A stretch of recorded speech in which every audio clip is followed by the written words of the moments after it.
이사야 63장 1절에서 6절입니다.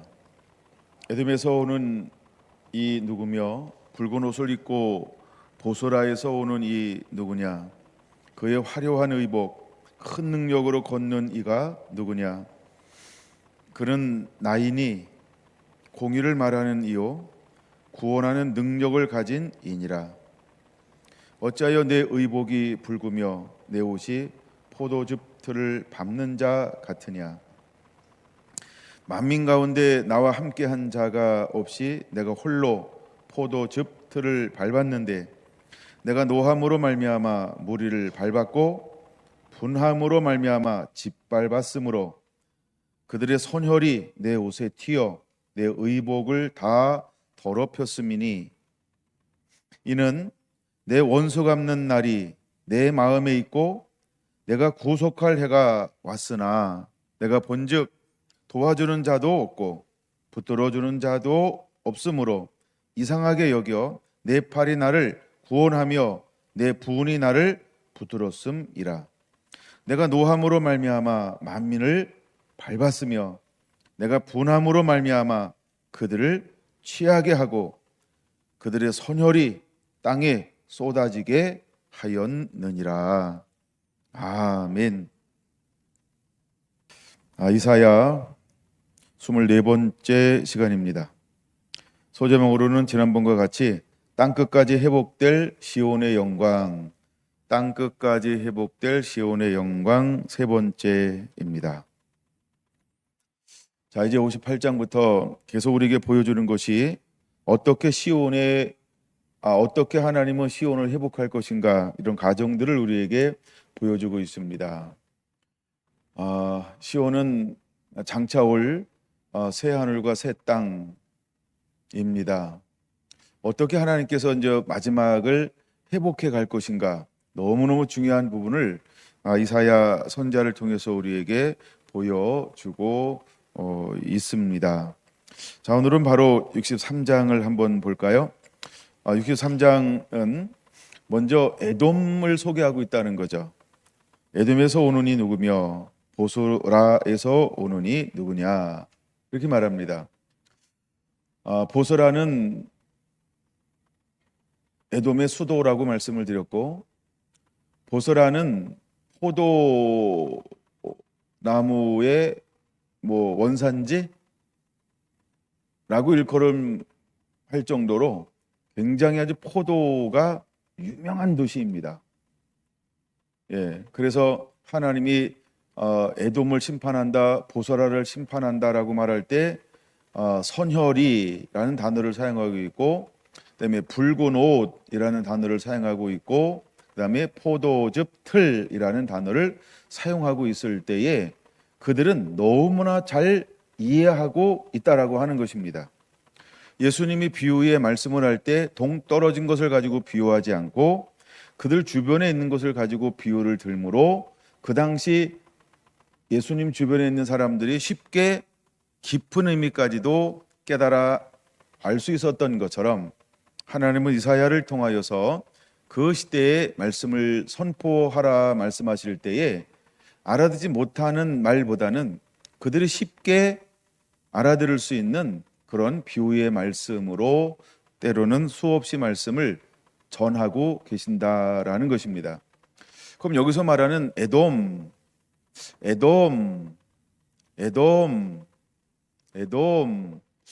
발음의 뉘앙스가 어떤 것인지 들어보라고 계속 하는 겁니다. 에돔 이럴 때 어떤 게 떠오를까? 아담 하고 같은 어원을 가지고 있다는 겁니다. 모든 민족을 대표하는 단어로 에돔을 사용하고 있다는 거죠. 모든 민족을 대표하는 의미로 에돔을 사용하고 있다라고 하는 겁니다. 그럼 63장은 무엇을 보여주고 있냐 하면 마지막 때 하나님께서 온 땅, 온 열방, 온 세상을 심판하실 것이다 라고 하는 것을 보여주고 있는 것입니다. 이제 62장부터 61장 62장 61장, 62장에 하나님이 우리에게 보여주는 것 중에 하나가 보복하는 날이 올 것이다라고 말합니다. 물론 63장에는 4절에 이렇게 말하죠. 내 원수 갚는 날 이렇게 표현하고 있어요. 이걸 또 다른 데는 어떻게 표현하고 있다고요? 보복하는 날 이렇게 표현하고 있죠. 그럼 원수 갚는다, 보복하는 날하고 대칭되는 단어가 있다면 어떤 단어일까요? 이 단어는 희년의 해, 은혜의 해 이거랑 대비되고 있다라는 것이죠. 그러니까 마지막 때라고 하는 의미가 있는 것입니다. 자, 이제 하나님은 누구를 일으킬 것인가? 여기에 이렇게 말하죠. 한 용사를 일으킬 것이다 라고 말하고 있는 것입니다. 그는 어떤 옷을 입고 있을까? 1절 붉은 옷을 입고 있습니다. 1절 두 번째 화려한 옷을 입고 있습니다. 불다라고 하는 어원을 찾아보면 불다 또 하나는 자줏빛이 난다 이런 의미가 있지요. 보통 우리가 자줏빛, 붉은색 이러면 왕, 권위 이런 것들을 지칭하기도 하죠. 그다음에 화려한 옷이라는 의미가 있어요. 화려한 옷은 누구만 입을까요? 귀인, 높은 직분, 왕 같은 사람들 어떤 이런 의미가 있지요. 근데 이들이 그 용사가 어떤 옷을 입고 있는가라고 봤을 때 붉은 옷을 입고 있어요.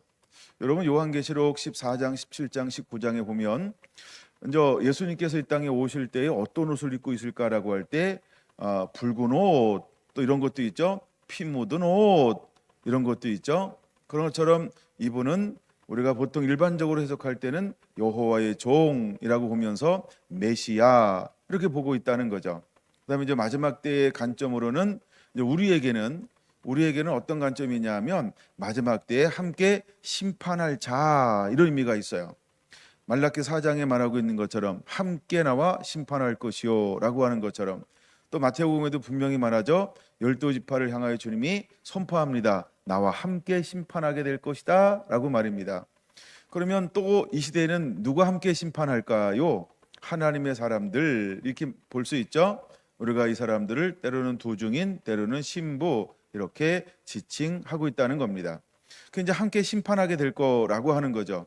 그러면 함께 심판한다라고 하면은 우리의 그냥 마지막 때 함께 심판을 함께 예수니까 어린 양이신 예수니까 붉은 옷을 입고 오는 예수니까 화려한 의복을 입고 오시는 예수니까 함께 심판할 사람은 격이 같아야 한다는 겁니다. 그러므로 격이 같다라고 하는 것은 어떤 의미가 있어요? 신랑으로 오시니까 신부여야 한다라고 하는 거죠. 여러분 우리는 신부여야 합니다. 예수님으로 옷 입어야 합니다. 하늘의 권능과 능력으로 옷 입어야 합니다. 이걸 우리가 찬양의 예배의 옷으로 입어야 합니다. 그다음에 말씀의 옷으로 입어야 합니다. 그다음에 예수 그리스도이신 빛의 옷, 그러니까 우리가 성령으로 옷 입어야 합니다. 마지막 때 하나님께서 쓰임 받기 위해서 이 사람들은 이제 에돔이라고 할 때 에돔은 온 나라를 말합니다. 근데 에돔의 대명사가 뭐냐 하면 하나님의 대적 이런 의미가 있어요. 그럼 누가 하나님과 대적하냐라고 할 때 하나님을 섬기지 않는 사람들을 말합니다. 그럼 하나님을 섬기지 않는 사람들은 또 어떤 의미가 있나요? 세상에 신을 섬기는 사람, 즉 마귀의 자녀들을 말하는 거죠. 그럼 그들은 누구의 지령? 그들은 누구를 따라 누구를 닮아 무엇을 나타낼까요? 그들은 선한 게 없습니다. 의로운 게 없습니다. 그들은 생각부터 뿌리까지 악하고 악할 겁니다. 그래서 온갖 그들은 마귀가 가지고 있는 특성을 가지고 이 땅을 통치하고 지배하며 점령해서 다스리려고 끊임없이 하며 모든 하나님의 나라를 파괴하고 하나님의 뜻을 어떻게든지 이 땅 가운데 이루어지는 것을 방해하기 위해서 겉모술수 온갖 거짓말을 가지고 마지막까지 발버둥칠 이 땅의 사람들을 말하고 있는 것이죠. 이게 이제 에돔이라고 하는 것입니다. 근데 때가 되면 하나님은 반드시 누구를 일으킬 것인가? 한 용사를 일으킬 것이다 라고 말씀을 하고 있습니다. 근데 그는 붉은 옷을 입고 있어요.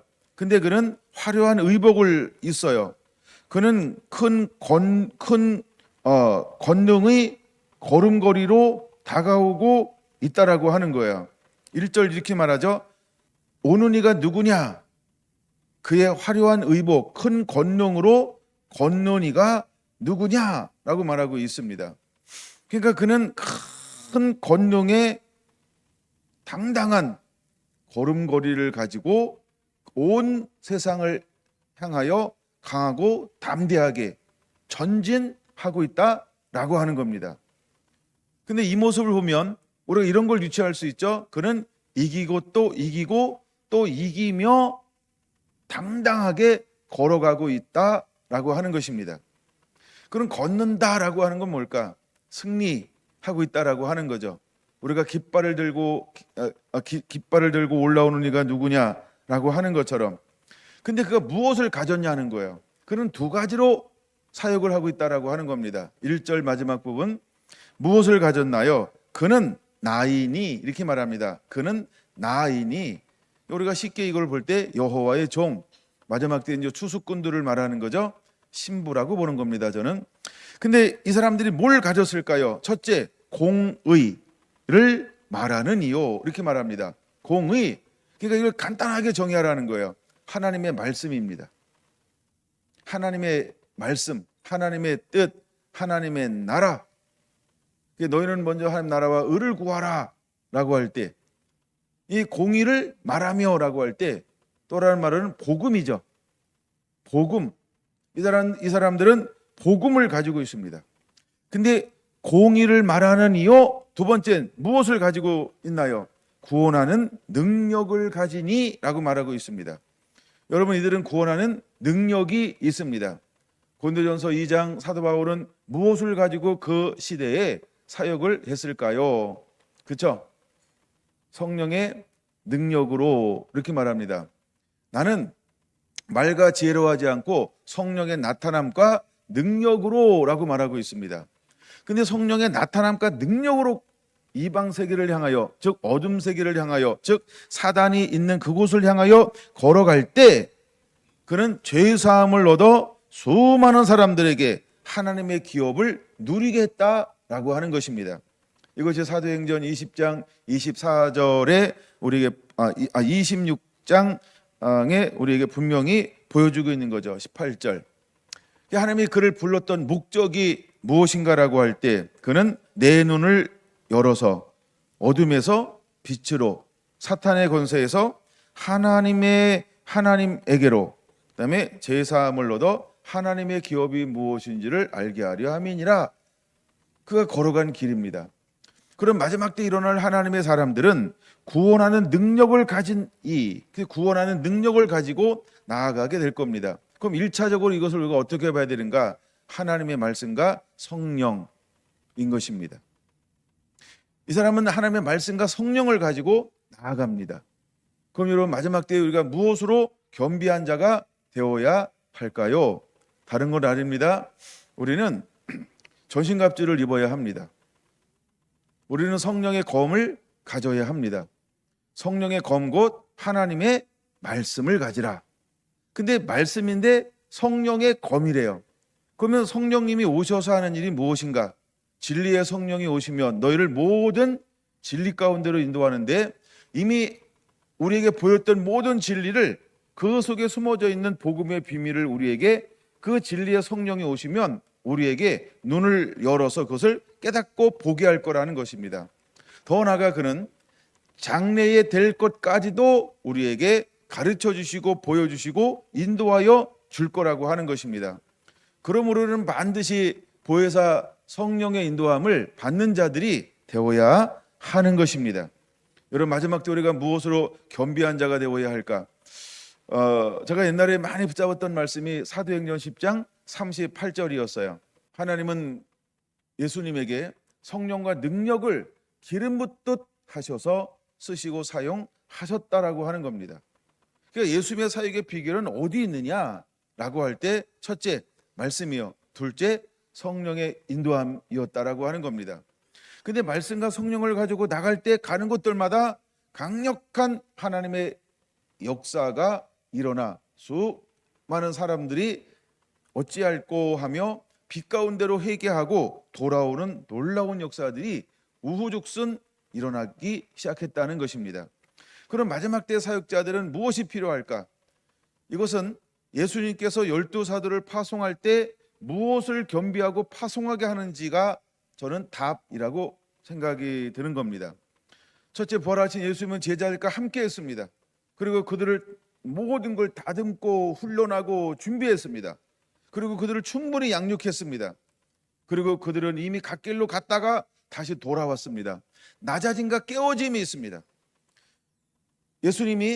하나님이 예수님에게 끝없는 고난을 허용한 것은 그를 연단하여 온전케 하기 위함이었던 것처럼, 각기 제 길로 갔던 이 경험은 제자들이 무엇으로 만들어진 걸까요? 온전한 마음으로 만들어지는 과정이었다라고 하는 것입니다.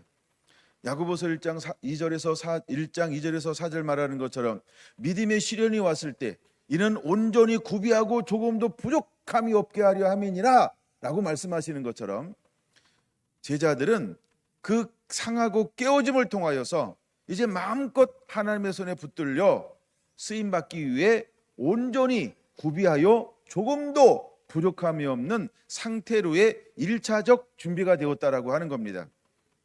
그 준비가 된 사람들을 향하여 부활하신 예수님께서 오셔서 그 마음을 열어, 드디어 마음을 연다라고 하는 이 말은 무슨 의미가 있는 거냐면 요한복음 16장 12절이 해결되었다라고 하는 겁니다. 내가 너에게 다 말하지 못하는 것은 너희가 지금은 듣고 깨닫지 못함이라고 하는 것입니다. 그러나 이후로는 내가 너희에게 성령을 통하여 모든 것을 알려주겠다라고 하나님은 비밀을 숨겨놓았다라고 하는 거죠. 근데 드디어 제자들이 상하고 깨어짐을 통하여 믿음의 시련을 통하여서 온전하고 조금도 부족함이 없도록 준비가 되었다라고 하는 겁니다. 그래서 예수님은 그들을 다시 불러 모아서 마음을 열어주기 시작했다는 거예요. 마음을 열어주기 시작했다는 거예요. 여러분, 언젠간 우리에게 주님께서 오셔서 우리 마음을 열어 말씀을 깨닫게 하는 이런 은혜들이 임해야 합니다.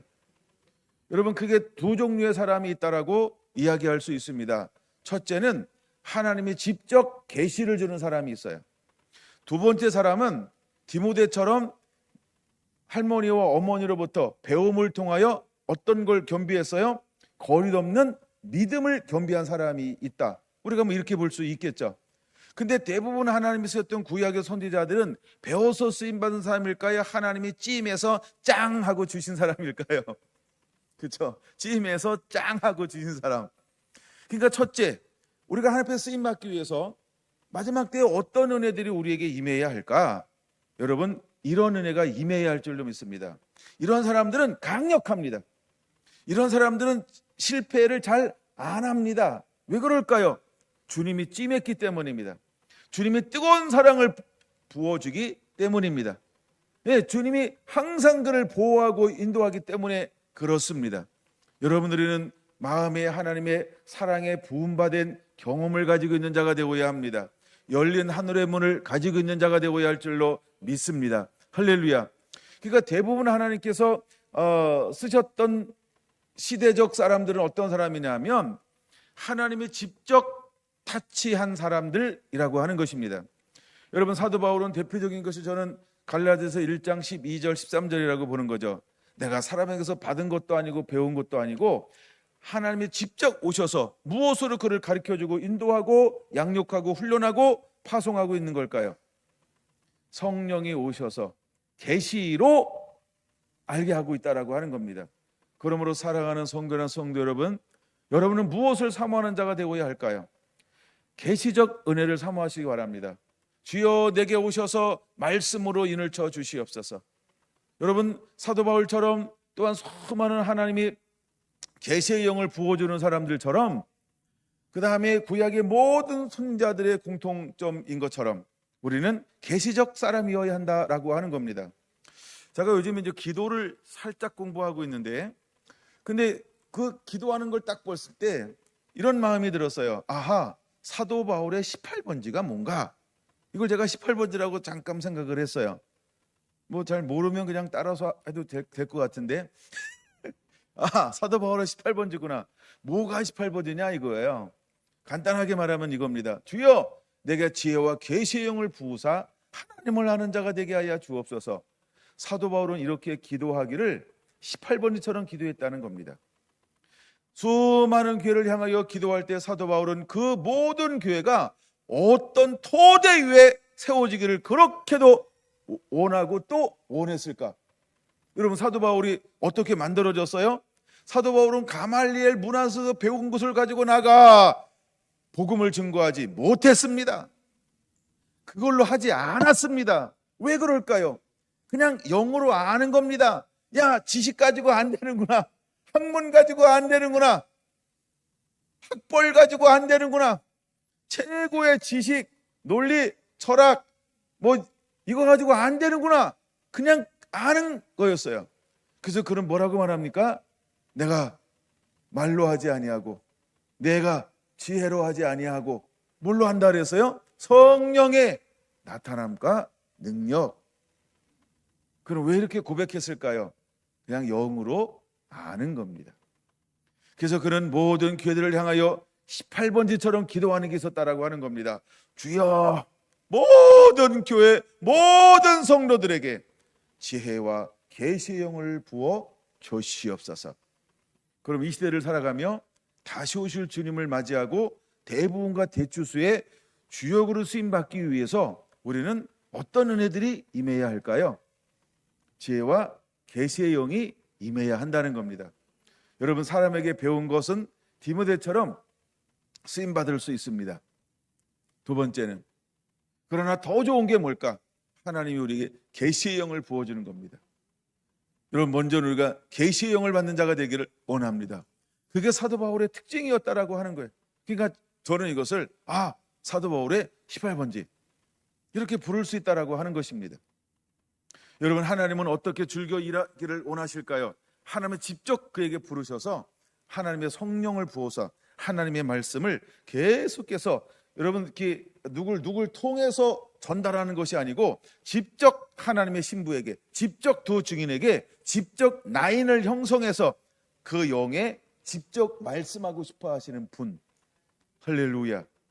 여러분에게 그런 은혜들이 임하게 되기를 예수님의 이름으로 축원합니다.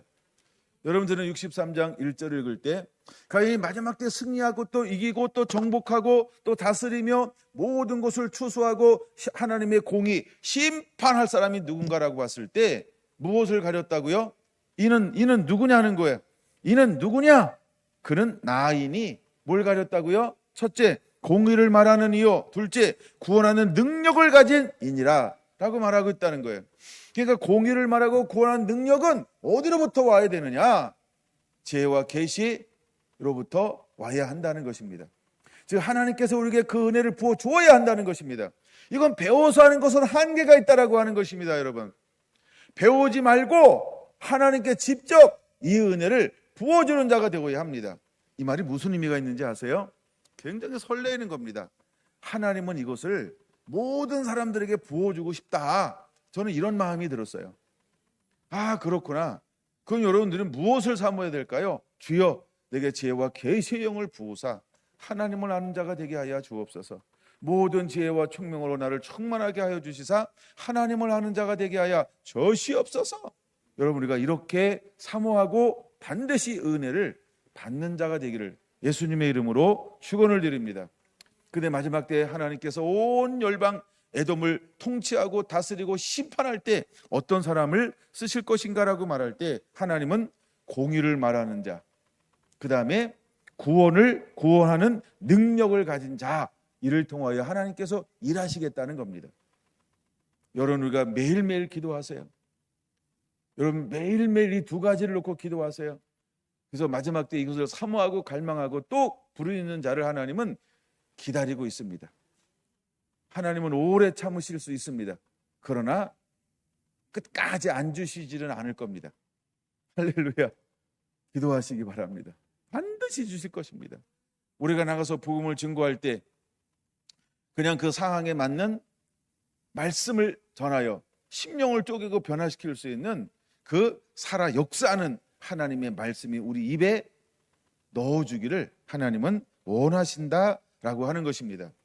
근데 그가 나가서 더 구체적으로 한 일이 뭐냐? 2절입니다. 어찌하여 내 의복이 붉으며 내 옷이 포도즙 틀을 밟는 자 같으냐라고 하는 겁니다. 근데 그가 나가서 이제 공의를 말하고 구원한 능력을 가지고 나가 에돔에 가서 이제 사역을 하는데 그 옷이 어떻게 변화되었어요? 그 의복이 붉어졌어요. 근데 1절의 의복은 뭘로 해석했어요? 화려한 의복 이렇게 말했어요.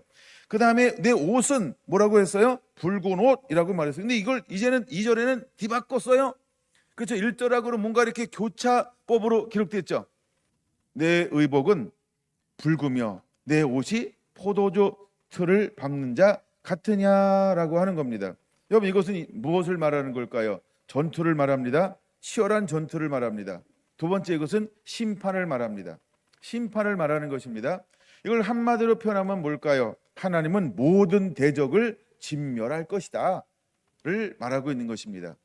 이런 모든 대적을 진멸한다라고 할 때 언제 모든 대적을 진멸하실까요? 이걸 좀 먼저 살펴보고 싶습니다. 마태복음 13장으로 한번 보려고 합니다. 마태복음 13장 24절을 보겠습니다. 마태복음 13장 24절. 예수께서 그들 앞에 또 비유를 들어 말씀하시되 천국은 좋은 씨를 제밭에 뿌린 사람과 같으니 사람들이 잘 때 그 원수가 와서 곡식 가운데 가라지를 덧뿌리고 갔더니 싹이 나고 결실할 때 가라지도 보이거늘 집주인의 종들이 와서 말하되 주여 밭에 좋은 씨를 뿌리지 아니하였나이까? 그런데 가라지가 어디서 생겼나이까? 주인이 이르되 원수가 이렇게 하였구나. 종들이 말하되 그러면 우리가 가서 이것을 뽑기를 원하나이까? 이거 너무 멋있지 않아요? 여러분 잘 보세요. 잘 들어야 됩니다. 이게 굉장히 단순한데 굉장한 비밀이 있는 거예요. 종들이 주인에게 뭐라고 묻습니까? 첫째, 여러분 묻는 자가 되어야 한다는 거예요. 묻는 자. 종이니까 내가 충성된 종이잖아. 주인의 마음을 시원케 하는 종이잖아. 그래서 그들은 평상시 늘 어떻게 일했을까요? 가라지가 있고 다른 것이 있으면 그쵸? 알아서 해결했을 수 있다. 알아서 해결할 수도 있다. 그쵸? 알아서 해결할 수 있었다. 그런 거예요. 그쵸? 근데 이번에는 전혀 다른 종류의 가라지가 딱 심겨진 거야. 주인이 뭘 심은 걸 종들은 다 알아요? 좋은 것을 심지 아니하였나이까? 그러니까 종들은 뭘 아는 거예요? 주인이 무엇을 심은지를 다 알아요. 그럼 종된 입장에서는 주인이 심은 거 위에는 어떻게 해야 돼요? 뽑아버려야 되잖아요. 근데 그들은 어떻게 했어요? 스스로 아무것도 행하지 않고 주인께 물었다는 것입니다. 사랑하는 성결한 성도 여러분, 제발이지 묻는 법을 가지시기 바랍니다. 앞서가지 말고 네 맘대로 하지 말고 지 맘대로 하지 말고 경험으로 하지 말고 지식으로 하지 말고 내가 받은 은혜로 하지 말고 묻는 겁니다. 왜 그는 주인에게 물어봤을까요? 그 위치가 어디라고요? 위치가 어디라고요? 위치가 어디라고요? 여러분 착각하며 살면 큰일 납니다. 그렇죠? 착각하고 살면 큰일 납니다. 그렇죠? 그 종이라고 표현하고 있잖아요. 그러니까 종은 그 어떤 것도 습관적으로 판단하면 안 된다는 것, 이런 게 있는 거예요. 이게 전 너무너무 중요한 걸 보여준다고 생각합니다. 그래서 하나님께서 감동 오는 것을 한다라고 하는 것처럼 여러분들은요 언제나 어떻게 행동하는 자가 되어야 할까? 어떻게 행동하는 자가 된다고요? 묻는 겁니다. 이 종은 누구한테 물었을까요? 주인에게 물었습니다. 다시 여러분 보세요. 27절. 집주인의 종들이 와서 말하되 주여 밭에 좋은 씨를 뿌리지 아니하였나이까? 그런데 가라지가 어디서 생겼나이까? 주인이 이르되 원수가 이렇게 하였구나. 여기서 끝나야 되잖아요, 보통 우리는. 근데 하나님 여기서 끝나지 않고 그 다음을 기록하고 있다는 거예요. 어떻게 기록하고 있다고요? 종들이 말하되, 그러면 우리가 가서 이것을 뽑기를 원하나이까? 이거 하라는 거예요, 여러분.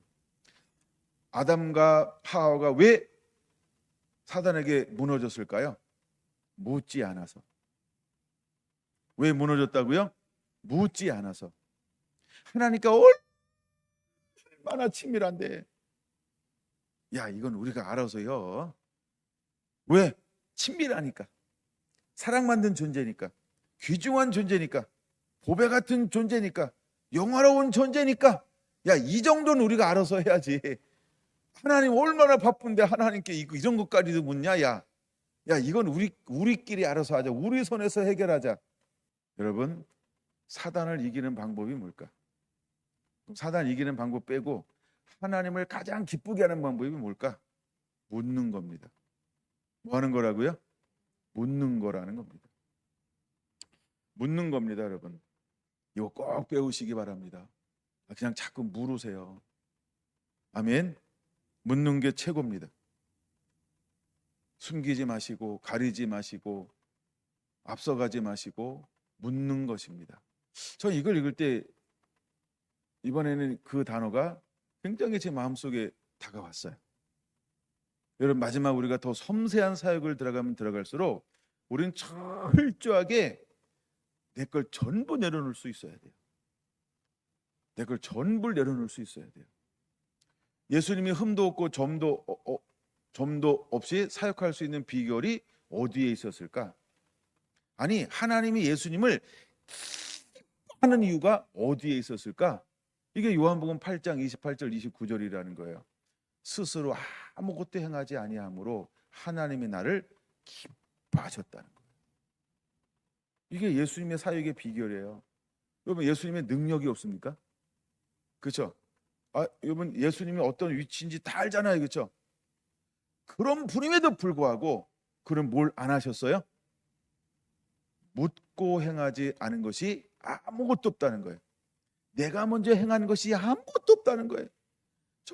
정말 시시콜콜하게, 정말 너무 단순한 건데 그걸 계속해서 하나님께 물었다는 거예요. 근데 하나님은 우리 어른 같지 않아요.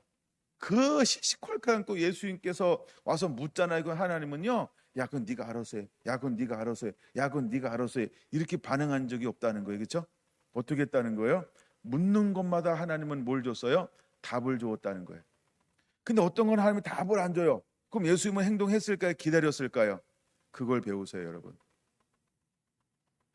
뭘 배우라고요? 기다리는 법이요. 하나님이 성막을 하고 구름기둥과 불기둥이 있어요. 이스라엘 백성들이 언제 움직였다고 그랬어요? 언제 움직였다고요? 언제 움직였다고요? 불기둥이 움직일 때 움직이고요. 멈추면 멈추는 거예요. 구름기둥이 움직이면 움직이고요. 구름기둥이 멈추면 멈춘 거예요. 이게 이스라엘 백성들이 이동하는 법이었어요. 이동하는 방법이었어요. 그럼 하나님이 마지막 때에 이기는 자로, 마지막 때 하나님의 신부로, 마지막 때의 공의의 말씀과 구원의 능력을 가지고 나가 온 땅을 심판할 사람은 어떤 사람을 쓰고 사용할까요? 99.9개는 주님 뜻대로라고 0.1은 내 마음대로 한 사람, 0.1 때문에 안 돼요. 모세 안 되는 겁니다, 여러분. 왜 모세가 마지막에 가나안 땅에 못 들어가는지 다 알고 있잖아요. 하도 제가 18번이처럼 얘기해서 너는 나를 믿지 않았다. 그것 때문에 안 되는 거예요. 이건 구원하고 상관이 없어요. 두 번째, 그다음에 뭘 하지 않았어요? 너는 나의 거룩함을 드러내지 않았다는 거예요. 그러면 그건 모세는 뭐가 있는 거예요? 흠과 점과 티가 생겨버렸어요. 그 흠 때문에 더 이상 쓸 수 없었어요. 하나님이 모세를 쓰고 싶어도 하나님이 그 흠 때문에, 그 점 때문에, 그거 하나 때문에 하나님은 그를 더 이상 쓸 수가 없었던 거예요. 사랑하는 성근한 성도 여러분, 여러분이 어제까지, 아니 오늘 여기 오기까지, 아니 이 말씀을 듣기 전까지 어떻게 살아왔는지를 모릅니다. 그렇죠? 지금부터 흠과 점과 티가 없이 묻고 행동하는 거예요. 여러분, 종으로 사시길 바랍니다. 그게 자유함이 있는 거예요. 그게 자유한 겁니다. 할렐루야. 그 다음에, 자, 그러면 가라지를 누가 뿌렸다라고 말합니까? 원수, 아이고, 우리 그냥 원수가 했다 그러면 역사적 타고난 사명을 가진 것처럼 원수는 그냥 내 손에서 박살낼 것처럼 생각하는 사람이 있어요. 아니되옵니다. 왜 안 될까요? 주님이 말씀하지 않았잖아요. 이건 내 생각이지. 이건 내가 가지고 있는 생각이지. 이건 내 방법이지, 그렇죠? 주님은 어떻게 하기를 원하셨을까요? 누가 한 건데? 원수가 한 거예요. 어디 있는데? 내 밭에, 내 가정에, 우리 교회, 내 삶에, 내 가정에 가라지가 있어요. 근데 이 주인은 어떻게 하기를 원하는 거예요? 그 다음 볼까요? 29절 주인이 이르되 가만 두라. 가만 두라는 거예요. 그래서 63장 에돔, 왜 에돔이라고 말할까? 애굽이라고 말하지 않고 아수르라고 말하지 않고, 그 다음에 아수르 다음에 누구죠? 이제 다 외우는 거잖아요, 그렇죠? 다시 할게요. 그러면 세 번째 할 때 같이 한번 했으면 좋겠다는 마음이 들어서, 첫째 어디라고요? 애굽였어요. 두 번째 어디요? 아수르. 그 다음에 바자로 시작해요. 세 번째 어디라고요? 바벨론. 그 다음에 메데파사. 왜 이렇게 말하지 않았을까요? 그 다음에 로마, 헬라. 그 다음에 로마. 이렇게 말하지 않았을까요? 왜 에돔이라고 말했을까요? 오늘 그걸 나눠줘야 되는데 하여간 시간 되면 거기까지 갈 거예요. 근데 약간 에돔이라고 말하는 이유가 있어요. 에돔은 하여간 그랬어요. 하여간 그렇게 말하는 거예요. 우리의 싸움은 우리가 생각하는 애굽과의 싸움이 아니라는 거예요. 우리가 생각하는 아수르와의 싸움이 아니라는 거예요. 여러분이 부르심이 아수르와 싸운다 그러면 거기서 부르심이 끝나는 거예요. 천국에서 만나야 됩니다. 먼저 가세요. 좀 더 하고 갈게요. 근데 나는 부르심이 바벨론이다 그러면 바벨론 끝나면 어서 가세요. 다음에 만납시다 해야 돼요. 바벨론 끝났는데 살아있을 사명이 없으면 죽어야지. 이 땅에 있는 모든 존재는 왜 존재한다고 그랬어요? 그렇죠? 살아있을 목적이 있기 때문에 그런 거예요. 근데 나의 부르심은 바벨론입니다 그런단 말이에요. 그럼 바벨론 이제 끝났잖아. 멸망했잖아. 그럼 다 죽어야지. 그렇죠? 살아있을 이유가 없잖아. 이제 사명 끝났으니까. 그렇죠? 근데 하나님은 그렇게 말하지 않고 무엇이라고 지금 63장에 말하고 있어요? 에돔이라고 말하고 있다는 거예요. 그래서 에돔은 무엇을 의미하냐? 그게 굉장히 중요한 거예요. 마지막 때 주님은 온 열방을 말하는 거예요. 그러니까 에돔은 뭐와 같냐 하면 원수가 심어놓은 가라지와 같은 거예요. 그러면 가라지는 중간에 뽑히나요? 끝까지 가나요? 이건 말씀하셔야죠, 그렇죠? 끝까지 가죠? 끝까지 가잖아요. 그럼 지금 에돔의 후예가 지금 사라졌어요? 지금도 남아있어요? 지금 남아있잖아요. 지금도 남아있잖아요, 여러분. 블레셋 지금 저기 하마스 있는 그쪽에 있는 사람들은 블레셋 후손이 아닙니다. 블레셋 후손은 전부 멸절되었습니다. 근데 그 땅을 좀 차지하고 있는 거예요. 근데 이들은 누구의 후손이냐는 거예요. 그렇죠? 에돔의 후손이라는 거예요. 이들이 에돔의 후손이라는 거예요. 이들은요 언제까지 간다고요? 가라지처럼 끝까지 갈 거예요. 유럽에 인구를 잘 안 낳아요. 인구를 안 난다. 아기를 잘 안 낳아요. 아기를 잘 안 낳아요. 아기를 잘 안 낳는 이유가 뭐냐면 배불러. 등 따스서. 좋아. 편안해. 여보 우리 둘이 애 너무 힘들다 야. 내 인생을 그런데 키우는 거 허비하고 그런 게 좋겠니? 우리끼리 즐기자. 교육이 얼마나 비싼지 몰라. 그치? 우리 둘이 살자. 걔도 살다 심심할 것 같으니까 하나만 나 잘 키울까? 어떻게 동의해? 싫어. 우리 그냥 둘이 살아. 그래 알았어. 난 당신만 있으면 좋아. 이래가지고 아기를 잘 안 낳아요. 그러다가 한참 살다 보니까 이제 나이 먹어요. 적적한 거야. 예, 적적한 거. 그러니까 뭐예요? 지난번에 얘기했던 거 아직도 유효한가? 그래야 하여간 그래도 아기 있는 게 좋겠다. 아기를 낳아요. 몇 명 낳아요? 1명. 그럼 도대체 목적이 아기를 낳는 데 있는 거예요? 자기 삶에 있는 거예요? 목적이 어디 있어요? 지금 한국의 목적이 아기에 낳는 데 있어요? 자기 있어요. 그렇죠? 아기 낳는데 목적이 없죠.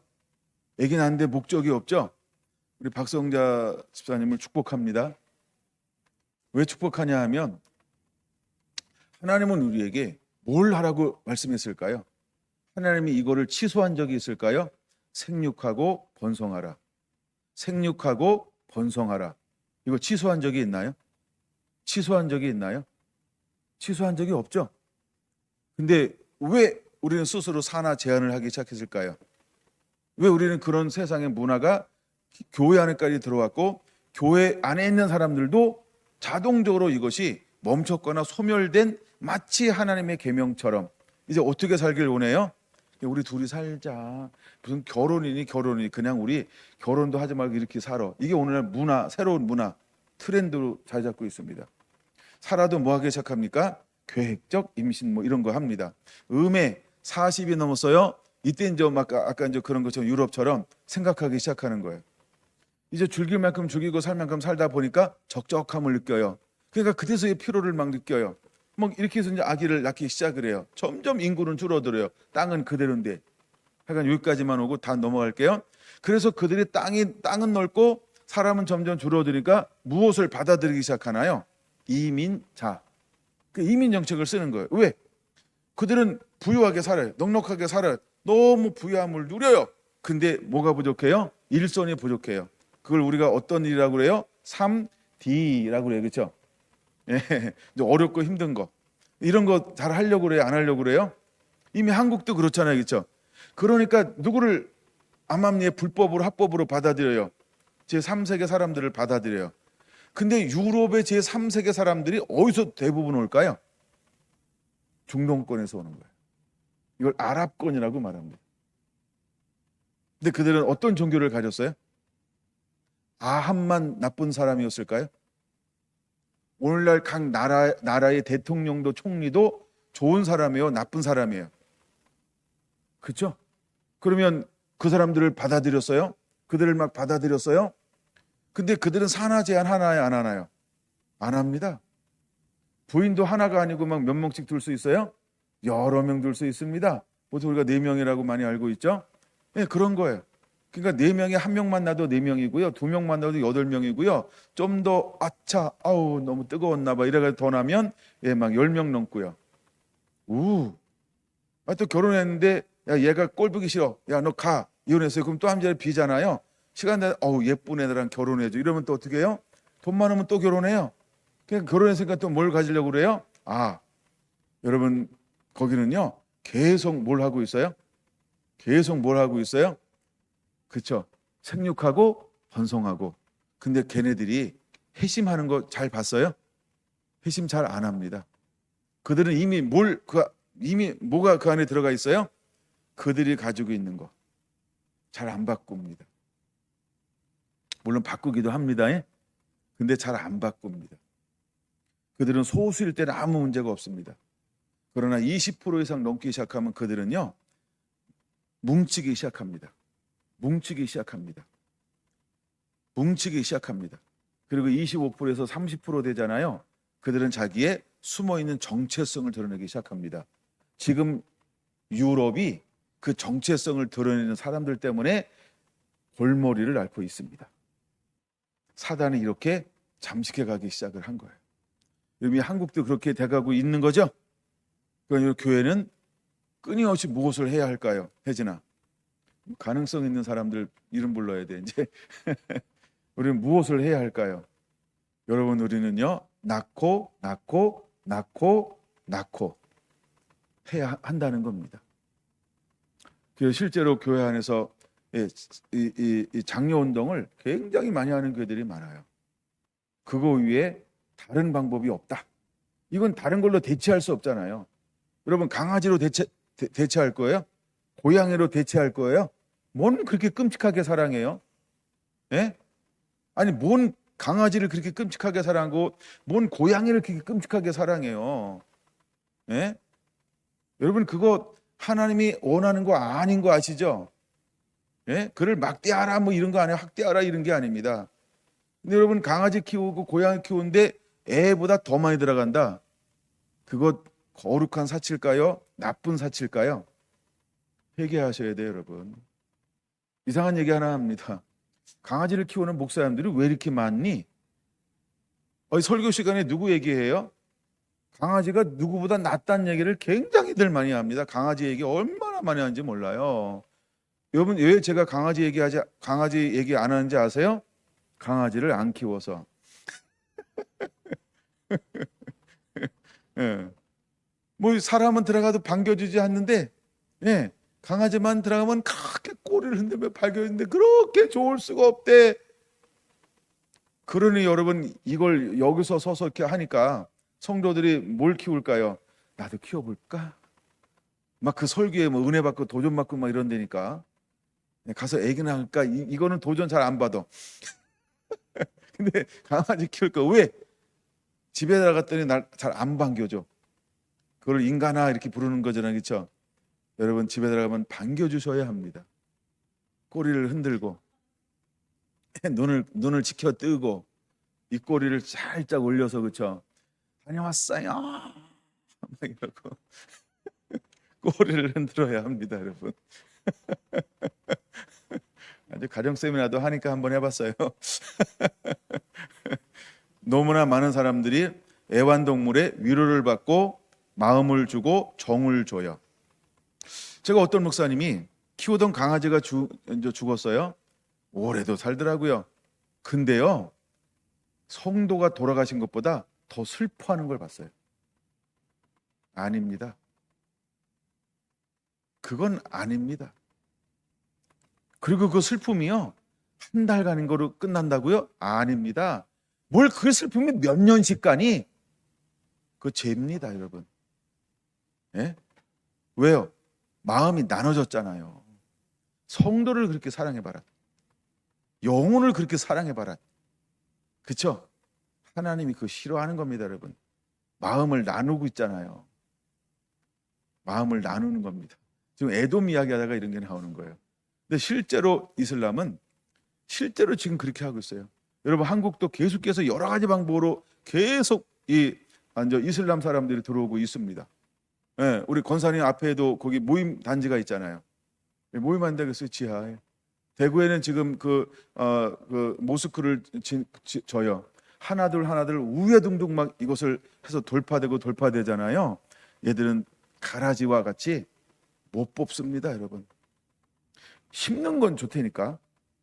그거 뭐 있는 게 무슨 상관이야, 이럴 수 있어요. 되게 힘들어요. 너무너무 힘들 거예요, 여러분. 가라지가 근데 가라지를 누가 심었다고요? 원수요. 근데 우리는 처음엔 원수가 했다고 생각하지 않아요. 예. 내 사정이 그래서, 너무 외로워서, 너무 적적해서, 그럼 날 보러 와요? 그럼 날 불러요. 자꾸 교제하고. 하나님의 형상을 만든 사람끼리 교제하고 사람과 친밀해져야지. 그래야 전도도 되지, 그렇죠? 강아지한테 전도했다. 강아지가 구원받습니까? 네, 우리 권사님 뜨끔뜨끔 하겠다, 우리 혜진이하고. 예, 갖다 저기 옮겨요. 예? 그랬으면 좋겠어. 우리 성도들 강아지 안 키웠으면 좋겠어요. 왜냐하면 요즘에 강아지를 너무 사랑하니까요. 그 정도 아니어도 언제 애착을 느낄지 모르니까 아예 애착 느끼는 걸 옆에 두지 않는 게 현명한 겁니다, 여러분. 왜 자꾸 애착을 가질 모양을 키워? 쟤의 모양은, 그쵸? 아예 없애는 게 훨씬 낫지. 예, 그리고 정말 적적하면 자꾸 놀러 다니고 어디 봉사로 다니고 애들 있는 데 가서 봉사하고 막 그런 거 해요. 다른 거에서 적적함을 하나님의 기뻐하는 것으로 그 공간을 채워야지. 하여간 이게 이제 에돔이라고 하는 대상이 뭐냐 하면 가라지를 하는 거예요. 거기까지만 해야지 또. 예. 근데 그래도 아이고 목사님 한번 28년 만에 한 번 이렇게 세게 얘기했으니까 28년 또 기다렸다가 한 번 하겠지 하고 버티지 마시고, 버티지 마시고요. 저는 가라지라고 할 때 그게 가라지라는 겁니다, 여러분. 에돔은 하나님이 이 땅에 심어놓은 뭐라고요? 가라지라는 거예요. 지난 시간에 조금 에돔 얘기했잖아요. 에돔하고 리브가의 태를 통해서 태어나게 했어요. 누가 누구랑 태어났다고요? 에서와 누가 태어났어요? 야곱. 불이 태어나는 거예요. 근데 이들의 목적이 뭐냐 하면, 오늘도 그걸 못 나눌 것 같은데, 죽이는 게 목적이라는 거예요. 누굴 죽이는 거예요? 야곱을 죽이는 거예요. 그럼 가라지의 목적은 뭘까요? 알곡을 죽이는 거예요. 어떻게 죽일까요? 모든 영양분을 지가 다 빨아먹어요. 이게 가라지가 하는 일이에요. 가라지는 알곡을 피말려 죽이는 거예요. 말라 죽게 하는 거예요. 가라지의 세력을 막 왕성하게 해가지고 알곡이 못 자라나게 하고, 자라났다면 연걸지 못하게 하고 번식하지 못하게 하는 게 가라지가 하는 일이에요. 근데 우리 삶 가운데 가라지를 누가 뿌려놓고 갔다고요? 원수가. 마지막 63장은 뭘 보여주는 거냐 하면, 먼저 한 용사가 나타나서 먼저 뭘 하는 거예요? 1절에서 6절은 그걸 보여주는 거예요. 7절부터는 뭘 보여주는 거예요? 어떻게 하나님께서 이제 풍성하게 할 것인가, 이걸 보여줘요. 네. 근데 먼저 하나님은 우리에게 그럼 가라지를 어떻게 하라고, 29절 다시 봅니다. 가라지를 가만두라는 겁니다. 강아지 가만두지 말고, 자, 가라지를 뽑다가 곡식까지 뽑을까 염려하노라. 그러면 정체성이 가라지인 사람들은 끝까지 자기를 위장할 수 있겠죠. 그렇죠? 자기를 위장할 수 있죠. 위장할 수 있잖아요. 끝까지 있을 수 있어요. 여러분은 정체성이 뭘까요? 알곡입니까? 알곡입니까? 알곡이기를 원한다, 이런 애매한 얘기하면 그건 가라지예요. 그냥 알곡의 정체성은요, 나는 알곡입니다. 근데 알곡인데 왜 그래? 가라지한테 뺏기고 있어서 그래요. 이건 괜찮아. 근데 야, 너 왜 이렇게 좋아? 그러면 내가 다 뺏어 먹었지요. 이게 가라지예요. 이게 야고보에서, 이게 이사야서에서 보여주는 거예요. 왜 하나님이, 이사야서에 가면 한 절 더 볼까? 30절, 둘 다 추수 때까지 함께 자라게 두라. 함께 자라게 두라는 거예요. 이건 나중에 또 한번 하고요. 63장으로 넘어갑니다. 그러면 가라지가 자꾸 뺏어갔어요. 그러면 왜 하나님이 마지막 때 이 두 단어가 나옵니다. 두 단어가 나오는데 그게 뭐냐면 3절, 그 다음에 6절에 이런 단어가 나와요. 노함, 그 다음에 분함, 또 하나 3절 봤죠? 6절, 내가 노함으로 말미암아, 또 내가 분노함으로 말미암아, 이렇게 말을 해요. 그럼 왜 하나님은, 왜 한 용사는 분노할까요? 왜 노할까요? 자꾸 에돔이 뺏어가니까. 그게 이유예요. 자꾸 하나님의 것을 뺏어가니까. 이스라엘이 누려야 될 것을 자꾸 에돔이 뺏어가니까. 자꾸 뺏어가니까. 그게 이유예요. 이유가 어려워요? 간단해요? 간단하지 않나요? 자, 그럼 다시 이제 우리가 마태복음 13장 보면 가라지가 하는 일이 뭐라고요? 알곡이 가져가야 할 영양분들을 누가 야금야금 소리 없이 뺏어가고 있어요? 가라지가 소리 없이 뺏어가. 소리 없이 정력도 뺏어가고, 신경을 딴 데 쓰게 하고, 너무 분주하게 만들고, 바쁘게 만들고, 집중하지 못하게 만들고, 예배하지 못하게 만들고, 그 다음에 선한 일에 집중하지 못하게 만들고, 자꾸 막 힘을 뺏어가, 정력을 뺏어가. 하나님의 사람들, 알곡들을 자꾸 뺏어가요. 이거 무슨 행동일까요? 가라지의 행동입니다. 그러면 하나님께서 이 가라지를 향하여 어떻게 할까요? 분노하시는 거예요. 이게 사실 이게 63장에 보여지는 거예요. 하나님은 분노하십니다. 하나님은 노하십니다. 그래서 그들을 때가 되면 어떻게 하신다고요? 진멸하는 겁니다. 그래서 이 용사의 옷에 무엇이 묻었다라고 두 번에 걸쳐서 말씀하고 있을까요? 3절과 6절에. 거기 보세요. 3절 마지막 부분 보세요. 짓밟음으로 그들의 선혈. 뭐 멋있는 단어지만 쉬운 단어로는 피입니다. 그렇죠? 선혈이 그 옷에 튀어서 의복을 더럽혀졌어요. 묻었다 이 말입니다. 6절, 똑같이 내가 노함으로 말미암아 만민을 밟으며 내가 분노함으로 말미암아 그들을 취하게 하고 그들의 선혈이 땅에 쏟아지게 하였느니라. 이게 뭘까요? 알곡과 가라지를 분리하는 추수죠. 재림이죠. 심판이죠. 그래서 63장은 심판을 말하는 것입니다.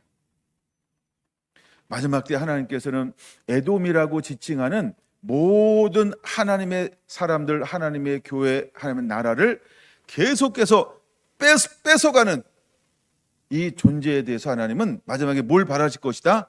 사자 후 노함과 분노를 발하여서 이들을 포도즙 틀을 밟는 것처럼 전부 밟아버릴 거예요. 여러분, 포도즙 틀을 밟는다라고 하는 것은 성경에 이제 이런 비유가 있어요. 그럼 이게 붉잖아요. 그럼 이건 실제로 뭘까요? 피를 말하는 거죠. 그 실제로 피라고 두 번이나 말하잖아요. 선혈, 이건 피예요. 피를 말하는 겁니다. 하나님께서는 마지막 때에 원수의 피를 흘리게 될 거란 거예요. 이건 진멸이라고 하는 의미가 있는 것입니다. 누구를 통하여 이 일을 할까요? 주님은 두 증인들을 통하여서, 마지막 하나님의 추수꾼들을 통하여서 주님께서 그들을 진멸할 겁니다. 또한 하나님께서 물론 천사들도 합니다. 또 하나님께서 하나님의 계획으로 천사들도 움직입니다. 그러나 천사의 영역은 우리의 영역이 아니니까 그건 일단 놔두는 거예요. 그러나 이 땅에 하나님 누구를 통하여 이 심판을 행하실까요? 하나님의 사람들을 통하여 주님은 심판을 집행하게 하실 거라는 거예요. 이게 여러분 신부입니다. 사랑하는 성도 여러분, 이제 우리는 깨어 있어야 할 줄로 믿습니다. 하나님을 사랑하는 자가 되어야 합니다. 우리가 1절에서 오늘은 좀 초점을 맞춰봤으면 좋겠어요. 그는 뭘 말하고? 공의를 말하고. 그는 무엇으로 사역합니까? 구원의 능력으로 사역합니다. 우리는 무엇으로 겸비한 자가 되어야 할까요?